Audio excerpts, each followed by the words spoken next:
I wasn't supposed to watch it. And if you're hearing this, maybe you weren't supposed to either. I should probably shut this down before I go any further, but once you've seen it, once it burns itself into your head, you realize there's no going back. I don't care how strong you think you are. There are some things you can't unsee, and this was one of them. You think you know SpongeBob. Bright colors, goofy laughter, the kind of show parents leave running in the background because it feels safe. That's what I thought too. Safe, familiar, harmless. But the thing I found, the tape I'm about to tell you about, it wasn't any of those things. It wasn't even close. I wish I could call it some creepypasta urban legend. Just another ghost story cooked up on a message board at 3 in the morning. God, I wish it was. But it's not. It's real. And now it's inside my head, rotting me from the inside out, every time I close my eyes. I know what you're thinking. If it's that bad, why not just shut up about it? Burn the tape, forget it ever existed? Believe me, I tried. But you don't forget something like this. It sticks. And if you don't let it out, it festers. I think maybe that's why the people who made it buried it so deep. Why no one at Nickelodeon or anywhere else ever talks about it? They didn't just hide it. They erased it. Like they were afraid it could spread. And maybe they were right. Look, I need you to understand something before we go further. I'm not telling this story for fun, or clicks, or because I like scaring people. I'm telling you because someone has to. Maybe if I share it, I can finally get it out of me, even if just for a while. But if you're still listening, if you're still curious after everything I've said, don't watch this alone. Don't sit in the dark, headphones on, thinking this is just another scary internet story. It isn't. And once you hear what was on that tape, you'll wish you hadn't. If I disappear after this upload, you'll know why. People always ask me the same thing. Where did you even find it? Like the answer will somehow make everything clearer. Like if I just said the dark web or some shady auction, it would fit into a neat little box in their head. But the truth? It was way more ordinary than that. Too ordinary. I found it at a thrift store. The kind of place that smells like damp carpet and forgotten attics, where old VHS tapes and scratched DVDs are stacked in plastic crates nobody bothers to organize. I wasn't even looking for anything in particular. I just like hunting through junk, seeing if something rare turns up. Sometimes I find old cartoons, stuff from my childhood. That day, though, I found something else. It was sitting right at the bottom of a bin marked $1 each. Black plastic clamshell case, heavier than the others. At first, I thought it was just another home-recorded tape someone's grandma dropped off. But when I picked it up, I noticed something strange. It had a Nickelodeon sticker on the spine. The official orange and white logo, faded but unmistakable. I held it up toward the light. No handwritten label, no title. Just the logo, slapped across the edge like a promise, or maybe a warning. Anything good? The cashier asked. She was an older woman with cloudy eyes and a smoker's voice. I shrugged. Looks official, but there's no title. She leaned forward, squinting at the tape. And then, this still sends a chill through me. She shook her head. That one's been here a while. Nobody buys it. Then, after a pause, maybe nobody should. I laughed it off. What? Cursed videotape. Her face didn't move. She just rang it up, slid it into a paper bag, and didn't say another word. I should have listened. I should have taken the hint right there, when her hands trembled as she handed me my change. But instead, I tucked the bag under my arm and told myself I'd scored something rare. Some unreleased pilot, maybe. A collector's dream. All the way home, I kept glancing at that bag on the passenger seat. I couldn't shake the feeling that it was heavier than it should be, like it didn't want to sit still. Every bump in the road made it thud against the seatbelt with this dull, unpleasant sound. By the time I pulled into my driveway, I'd already convinced myself it had to be important. That night, I showed it to a friend. His name's Derek. We grew up together, still hang out sometimes. He's the kind of guy who laughs at ghost stories and insists nothing scares him. When I pulled the tape out of the bag, his eyebrows went up. Holy crap, dude. Where'd you get this? Thrift store. He turned it over in his hands. Looks legit. No title, though. That's weird. You think it's some kind of screener? Maybe. Or like a lost episode. I said it half joking, but something in me believed it. Derek grinned. Dude, if this is one of those creepypasta tapes, I'm so in. But when I suggested we watch it right then, his grin faltered. Just a flicker, but I noticed. Maybe later, he said, setting it back on the table a little too quickly. Probably just commercials or some unfinished junk. That should have been my second warning. Derek never passed up the chance to laugh at dumb old shows. For him to hesitate, even for a second, meant something. But I ignored it. Later that night, when the house was quiet and Derek was gone, I picked the tape up again. I studied that logo, running my thumb across the faded letters. It felt wrong, like the plastic was warmer than it should be. I remember whispering to myself, I shouldn't take this home. But I already had. And maybe that's the thing nobody tells you about forbidden knowledge. Once it's in your hands, it already owns you. That was the moment I decided. I was going to watch it. Whatever was inside, whatever Nickelodeon, or whoever, had tried to bury, I was going to see it. Because some part of me already knew, this wasn't just another rumor. This was different. This was real. I waited until midnight before I pressed play. Maybe part of me wanted the house to be dark, silent, so I could really focus. Or maybe I just didn't want anyone else to see what I was doing. Either way, it felt ritualistic. Like I was about to open a door I couldn't close. The VCR swallowed the tape with a mechanical click, a faint whirring that sounded louder than it should have in the empty room. For a second, the TV screen stayed black. Then came a burst of static so sharp it made me flinch. And then, music. The SpongeBob theme song. Familiar, bouncy, ridiculous. Except it wasn't right. The colors were wrong. Too muted, almost like they'd been run through a dirty filter. The ocean looked dull, grayish, and the pirate's voice, "Are you ready, kids?" came out distorted, like it was slowed down just a fraction. I told myself it was just the tape's age. VHS deteriorates, after all. But when the children's voices answered, they didn't sound excited. They sounded tired. Yes, Captain. The theme played out, but the timing was strange. Long pauses between each line. Too much silence where there should have been laughter or background music. The static kept bleeding in at the edges, like the cartoon was struggling to hold itself together. By the time SpongeBob jumped out of his pineapple, his skin wasn't yellow. It was pale, almost sickly. His movements were stiff, not the fluid, exaggerated bounce I remembered. Maybe it's just old, I whispered. Saying it out loud didn't help. The episode itself began without a title card. Just a cold cut to SpongeBob sitting at the Krusty Krab. He wasn't smiling. He wasn't even moving. He just sat there at a table, hands folded neatly, staring at the counter. For a long time, nothing happened. The silence was oppressive, broken only by the faint hiss of the tape. I almost reached for the remote. But just when I started to lean forward, Squidward walked on screen. At least, I think it was Squidward. The animation was stiffer than I remembered, his outline shaky, as if it had been redrawn badly. He stood behind the counter, not saying a word. His eyes didn't blink. Seconds stretched on. 10, 20, too long. And then he finally spoke. "What are you doing here?" The line was flat. No clarinet-muffled sarcasm. No humor at all. Just blunt, almost hostile. SpongeBob didn't answer. He kept staring forward, mouth closed, eyes wide. That silence again. Heavy wrong. I felt a strange pressure in my chest, like the room was shrinking. I had to remind myself it was just a cartoon. Just badly animated, maybe unfinished. But the way the characters moved, or didn't, made me feel like something was watching me. I thought about stopping it then. I even picked up the remote. My thumb hovered over the power button, but I didn't press it. Something in me wanted to see where it was going. Maybe it was morbid curiosity. Maybe it was the promise of finally understanding why this tape felt so different. Whatever it was, it kept me locked there on the couch, eyes fixed on the screen. And that was my first mistake. Because the longer I watched, the less normal it became. At first, I thought maybe it was just an odd, unfinished cut. But the longer I sat there, the more obvious it became that this wasn't just an error. It was intentional. SpongeBob finally moved. Slowly, like every joint in his body ached. He turned his head toward Squidward, but instead of that big, goofy grin, his mouth just hung open slightly, like he'd forgotten how to smile.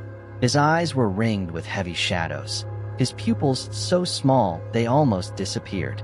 "I don't feel good, Squidward," he said. Not in a whiny, exaggerated voice.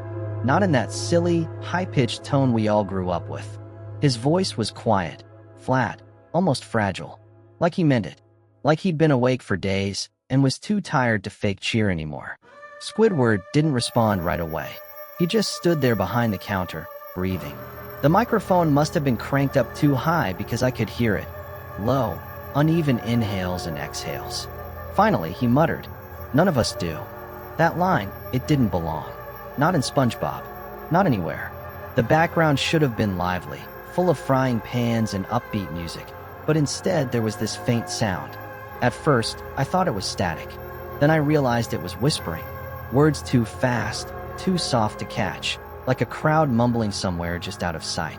Sometimes it grew louder, sometimes it faded, but it was always there, coiling around their silence. I leaned forward, squinting at the screen. That's when I noticed the frames. They were fast, maybe one or two slipped by every couple of seconds. Too fast to process, but enough for my brain to know something was wrong. The first one I caught was an image of a hallway. Not animated. Real, dimly lit, with peeling wallpaper and something dark staining the floor. Before I could really register it, SpongeBob blinked, and the cartoon continued. Then another flash, a close-up of what looked like a child's hand pressed against glass. Pale, trembling, then gone. I gripped the remote again, heart pounding. I should have stopped it. I knew I should have stopped it, but my hands didn't move. SpongeBob lowered his head, and his voice cracked. "It hurts to wake up every day." That's when I froze. Because that wasn't SpongeBob talking anymore. It sounded like a person. Like some adult, too beaten down to care how they sounded. Squidward didn't even look at him. He just muttered, "Don't say it out loud. They'll hear you." I swear I felt the temperature in my living room drop. The whispers in the background grew sharper, more distinct. I couldn't make out all the words, but I'm sure I heard laughter. Thin, distorted, like it was being dragged through a speaker underwater. I'm not going to describe every single frame I saw. I don't think I can. Not all of it. But what I'll share is enough. There were faces. Real ones, not animated. Blank expressions staring straight into the camera, mouths slightly open like they were caught mid-scream. Places I didn't recognize. Rooms with flickering fluorescent lights, cracked walls, old furniture. And always, there was something off. Sometimes it was a shape lurking in the background. Other times, just the way the shadows bent, like gravity didn't apply. At one point, SpongeBob stood up and walked toward the camera. The closer he came, the more his features blurred. His spongy skin lost texture, like the animators had erased it. By the time his face filled the screen, it was just two hollow pits where his eyes should be. And yet, I couldn't look away. I need to stop here and ask, has anyone else seen this? I don't mean the usual creepypasta stories, the fan theories, the photoshopped clips on Reddit. I mean this exact tape. The official logo. The pale colors. The whispers. If you have, comment below. I need to know I'm not alone in this. Because as horrifying as it sounds, there was something worse than the visuals. It was the feeling that the characters weren't acting. That they weren't animated at all. They were suffering. And someone recorded it. The tape flickered, static breaking across the screen. For just a split second, I swear I saw a hospital bed. A body in it, frail and unmoving. The sound of faint, mechanical beeping underneath the whispers. Then SpongeBob was back on screen, sitting at the table again, staring directly at me. And he didn't blink. That's when I realized I couldn't stop watching anymore. The scene shifted without warning, like the tape had skipped. 1 second SpongeBob was inside the Krusty Krab, and the next he was outside, walking through Bikini Bottom. At least, that's what it was supposed to be. But the place I saw on screen wasn't Bikini Bottom. Not the version any of us grew up with. The streets were empty. No jellyfish floating lazily through the sky. No background fish filling the sidewalks. No boats driving by. Just silence. The pastel blues and pinks of the ocean had been drained away, replaced by a sickly gray wash, like the life had been bled out of the world. SpongeBob shuffled down the street, each step slow and uneven. His shoes squeaked faintly, echoing far too loud for an empty street. And the camera lingered. God, did it linger. Whole minutes passed with nothing but the sound of those squeaks and the faint hiss of the tape. I kept waiting for something to happen. A joke, a cutaway gag, anything. But there was nothing. Just silence, drawn out and suffocating. That's when I started to notice details that felt wrong. The buildings were decayed. The windows cracked, signs hanging loose, the once bright coral colors stripped down to dull, rotting shades. Even the Krusty Krab in the background looked abandoned, its open sign dangling sideways like it had been ripped from the glass. I used to laugh at SpongeBob's optimism, his ability to stay cheerful no matter what. But here, it felt like mockery. His body moved, but his face stayed blank. No grin, no laugh, no sparkle in his eyes. Just that same hollow stare. At one point, he passed the chum bucket. Plankton stood in the doorway, but he didn't speak. He didn't even move. He just watched SpongeBob with unblinking eyes until the camera panned away. Then came the jokes. If you could even call them that. SpongeBob stopped outside the Krusty Krab again. The sign above the door had changed. Instead of home of the Krabby Patty, it read rotten meat served daily. Inside, the patties weren't sizzling on the grill. They were black, mold-covered, flies buzzing around them. The sound design was the worst part. There was no music, no cheerful jingles, just faint buzzing, the occasional low thud, and sometimes, when the camera held on SpongeBob too long, faint murmurs, as if voices were trapped just behind the speakers. I hit fast forward once, just to see if the tape would jump ahead. It did, but what I glimpsed made me slam it back into play almost instantly. For less than a second, I saw what looked like a jellyfish field. But instead of jellyfish, the nets dragged across the sand were full of pale, limp corpses. Human corpses. I won't go into detail. You wouldn't sleep tonight if I did.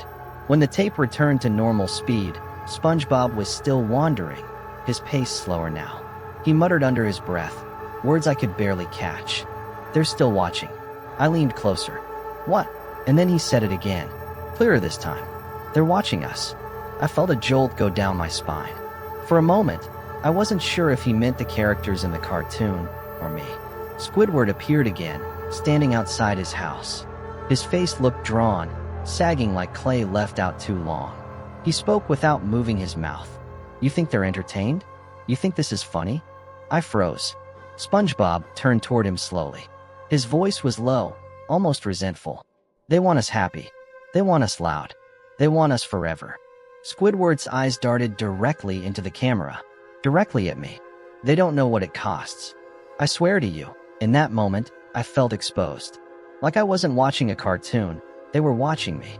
The whispers in the background rose again, overlapping, breaking into laughter that twisted in pitch, too high, then too low, then garbled until it wasn't even laughter anymore, just noise that scraped against my nerves. I pressed pause. My TV froze, SpongeBob's face locked mid-blink. I sat there in silence, gripping the remote so hard my hand ached. Every instinct told me to stop, to eject the tape, toss it in the trash, burn it. But my thumb didn't move. Instead, I pressed play. The next sequence was worse. SpongeBob walked to jellyfish fields. At first, I thought maybe things would go back to normal. Finally, something familiar. But when the camera panned across the field, my stomach lurched. The jellyfish were motionless, lying across the grass like discarded balloons. Their bodies were shriveled, deflated, their tentacles stiff and twisted. SpongeBob picked one up gently, holding it close like it was a pet. His lips trembled.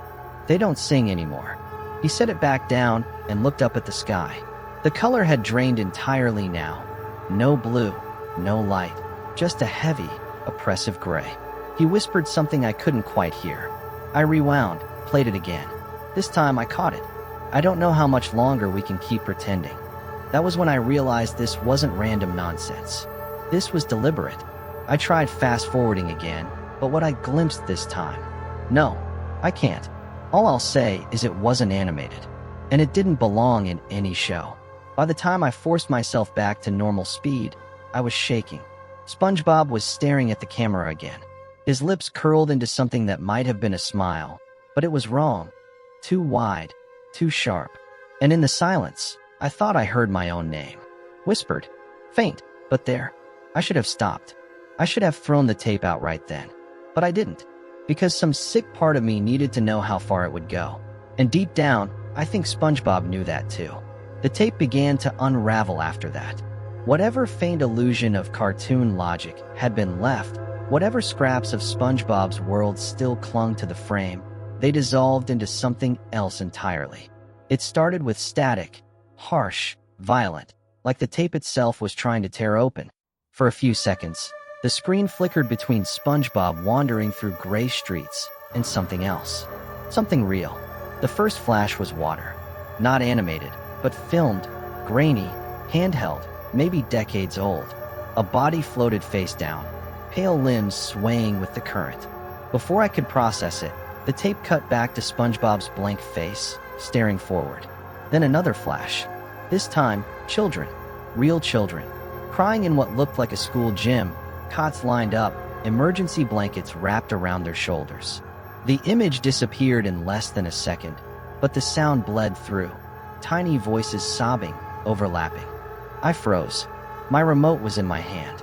I could have stopped it right there, but I didn't. SpongeBob turned toward the camera, slowly. His eyes were too wide, too dark. He held the stare for so long that I felt my skin crawl. And then, as I watched, his mouth began to stretch into a smile. Not the cheerful grin everyone knows. This was different. It sagged, trembled, until it seemed to melt into a grotesque curve. I remember whispering, "Stop," like the tape could hear me. But it didn't stop. The static hit again, harder this time. The screen crackled, fractured, and through the noise came flashes, too fast, too brutal to fully register. A woman screaming. A room filled with smoke. A pair of hands clawing at a locked door. I'm not going to describe one of them. I can't. If I told you what I saw in that particular frame, you wouldn't sleep tonight. I barely slept at all for weeks after. When the cartoon returned, SpongeBob was still staring forward. But this time, when he spoke, my blood ran cold. He said my name. Not viewer. Not kids. My actual name. Perfectly clear. I scrambled back on the couch, heart pounding. I told myself it had to be coincidence, that maybe I'd misheard. But then Squidward appeared beside him, and he said it too. They're still here, MD actor. Watching. I dropped the remote. It clattered onto the carpet. How could they know? How could a decades-old tape, something found in a thrift store bin, know who I was? SpongeBob leaned closer to the screen, his face filling the frame. His voice was flat, mechanical. You can stop any time. For a moment, I actually reached forward to turn it off. My hand hovered over the eject button, but I didn't press it, because curiosity is stronger than fear, and I needed to know what came next. The tape rewarded me, or maybe punished me, for staying. The static grew violent, the screen warping as if something was trying to push through. The visuals broke into jagged cuts, drowned bodies stacked in a flooded basement, a child's toy floating in murky water, close-ups of faces frozen mid-scream. The kind of images that stick to you, whether you want them to or not. And underneath it all, the laughter. Distorted, dragging, layered until it didn't even sound human anymore. It twisted in pitch, sometimes high and shrill, sometimes low and guttural, like a chorus of voices mocking me. Would you have turned it off? I have to ask you that now. Honestly, if you were sitting where I was, alone in the dark, hearing your own name drip from the mouths of cartoon characters while flashes of nightmare images burned across the screen, would you have stopped? Or would you have kept watching, just to see how deep the rabbit hole went? I know what I did. SpongeBob's smile collapsed then, melted off his face entirely, leaving his skin sagging, jaw trembling as if the act of pretending to be happy had finally broken him. His eyes shimmered wet, bloodshot. He whispered, "We can't hold it anymore." Squidward's voice followed, low and guttural. "Show them." And the tape obeyed. What followed wasn't a cartoon. It wasn't even a horror movie. It was something else. Like a reel of suffering spliced together and jammed into SpongeBob's frame. Images of floods, of fires, of people trapped in places they couldn't escape. Silent at first, then layered with SpongeBob's laugh, except drawn out, slowed down until it sounded like an animal in pain. I nearly pulled the plug then. I swear, my hand brushed the cord. But the second I thought about it, SpongeBob snapped his gaze toward me again. "You'll regret it if you stop now." That's when I realized the tape wasn't broken. It wasn't haunted. It was performing, responding, feeding, and I wasn't just an audience anymore. I was a participant. I couldn't just leave it at that. Even after the tape ended, if you can call what I saw an ending, I knew I had to dig deeper. I told myself it was for closure, for proof, for sanity. But the truth? I needed to know if I was the only one. So I started searching. At first it was surface level. I typed "Lost SpongeBob episode" into Google, into Reddit, into obscure fan forums that hadn't been updated since the mid-2000s. Most of what I found was the usual creepypasta chatter. Kids trading ghost stories about Squidward's suicide, or hidden frames spliced into the broadcast. Stuff I'd read years ago and laughed at. But buried under the noise, I found something different. An old thread on a forgotten forum, dated 2003. The post was simple, almost frantic. "Has anyone else seen it? The tape. The one where they look at you. I can't get it out of my head. Please tell me I'm not the only one." There were no replies. Just silence. The account was deleted a week later. That should have been enough to scare me off, but it only pulled me in further. I found fragments, scattered mentions of a forbidden reel whispered about among animators. A name that kept coming up, episode-infinity. Like negative infinity. Then, at 3 a.m., after hours of obsessive digging, I stumbled on what looked like a leaked memo. It wasn't supposed to exist. The formatting screamed corporate, but the words inside felt wrong. Staff are advised not to speak of the incident. Exposure during editing resulted in psychological distress and hospitalization. The content is not to be acknowledged in any capacity outside internal review. Any further circulation will be considered grounds for termination. I read it over and over. Exposure during editing. Psychological distress. Hospitalization. It wasn't just me. The deeper I dug, the darker it got. There were whispers of animators quitting suddenly, of nervous breakdowns in the editing bay.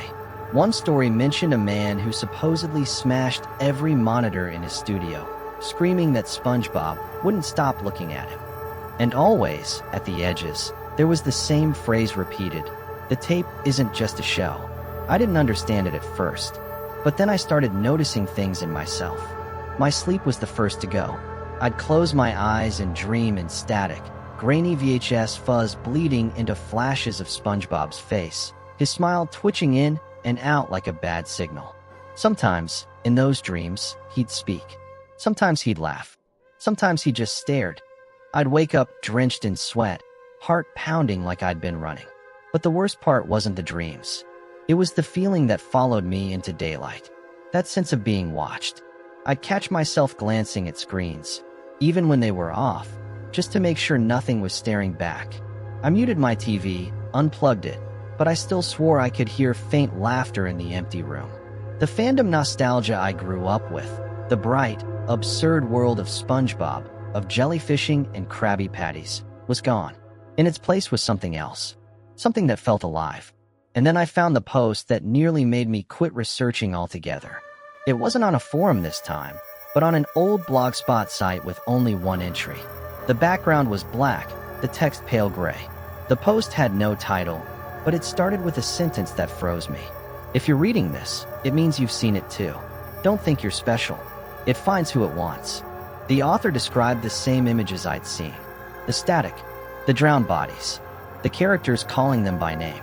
They wrote about feeling sick, about hallucinations that bled into real life. And then, one final line. Most people who watch don't make it 6 months. They disappear. Some are found, some aren't. But the tape never forgets you. I stared at those words for a long time, stomach churning.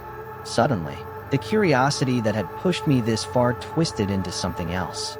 Dread, not just for what I'd already seen, but for what it meant going forward. Because if others had watched, if others had disappeared, what did that mean for me? Even now, I feel it clawing at the edges of my thoughts. That sick pull, like the tape left a mark inside me, and every night it grows stronger. I want to tell myself it was just a show, just some sick joke stitched together by a disgruntled animator. But I can't. Not after the forums, the memo, the blog.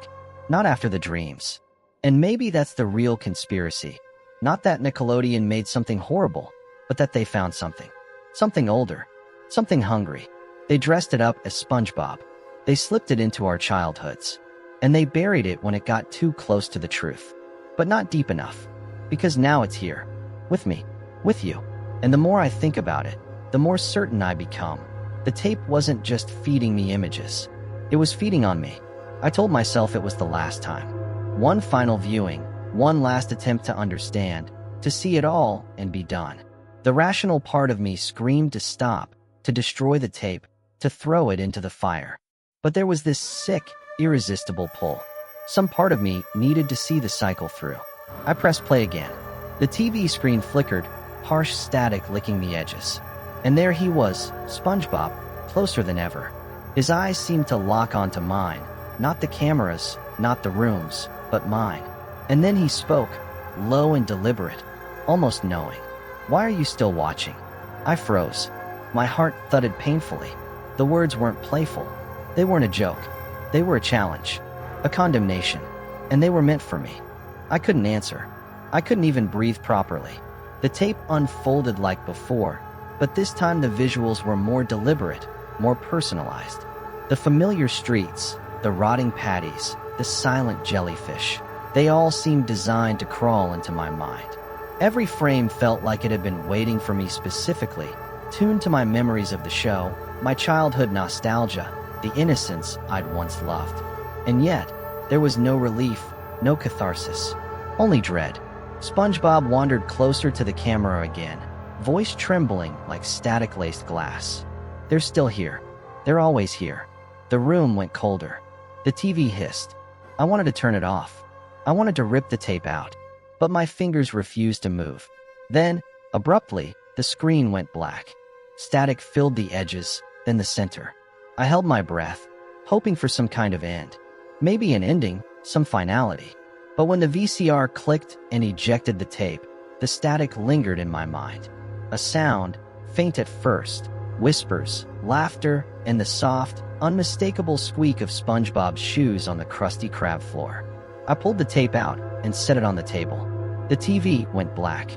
Silence. And yet, I could still hear it, as though the tape had left a residue behind, a lingering echo that refused to fade. And that's when it hit me. The revelation that had been gnawing at the edges of my thoughts for weeks, the one I'd been too afraid to fully confront. The episode doesn't end. It doesn't have a conclusion, a punchline, or a final frame that lets you breathe. It just waits. Always. In some form. In some shadow. In some corner of your mind. I can turn off my TV. I can eject the tape. I can throw it in a drawer and pretend I'm done. But it doesn't matter. It's still there. Lurking in the edges of my vision, in the silence of my apartment, in my dreams. Waiting. And I know, with a sick certainty, that if I tell you all of this, if you keep watching this story, these words, these images, you'll feel it too. That pull, that whisper at the back of your mind that tells you to look closer, to rewind, to see what's next. It doesn't care if you're ready. It doesn't care if you want to stop. Some part of me wants to believe I could survive this, that I could burn the tape, erase the files, and move on. But another part, a darker, more honest part, knows that curiosity is the trap, that once you've seen it, it owns you. I set the tape down one last time, or at least I thought it was the last time. And yet, even now, I can hear it. The squeak of SpongeBob's shoes. The faint, warped laugh. The whispers behind the static. Waiting. Always waiting. I shouldn't have shared this. I know that. Every fiber of my being is screaming that I should have thrown the tape away, erased every copy, and pretended it never existed. But someone has to tell the story. Someone has to warn the next person, even if it's just a whisper on the internet. So here I am, speaking directly to you.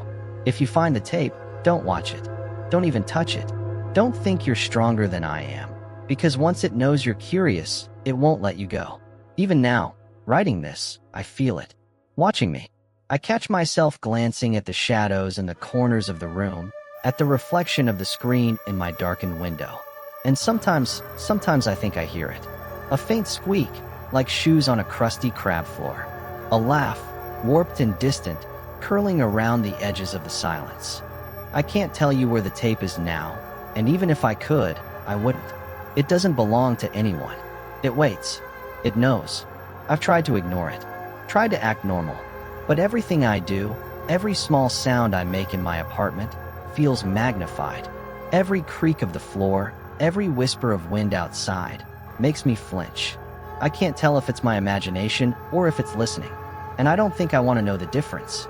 If you're watching this, if you're reading these words, understand one thing. Curiosity is a curse, and it has a way of catching up to you, no matter how careful you are. I don't know how much time I have left before it comes for me, or before it finds you, if you've already seen this.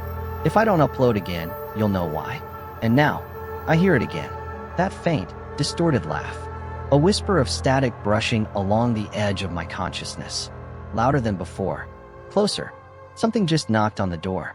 Or maybe it was the TV turning on by itself. I don't know. I have to stop recording. But one thing is certain, it's never really gone. And I don't think it ever will be. This concludes the closing confession and cliffhanger section.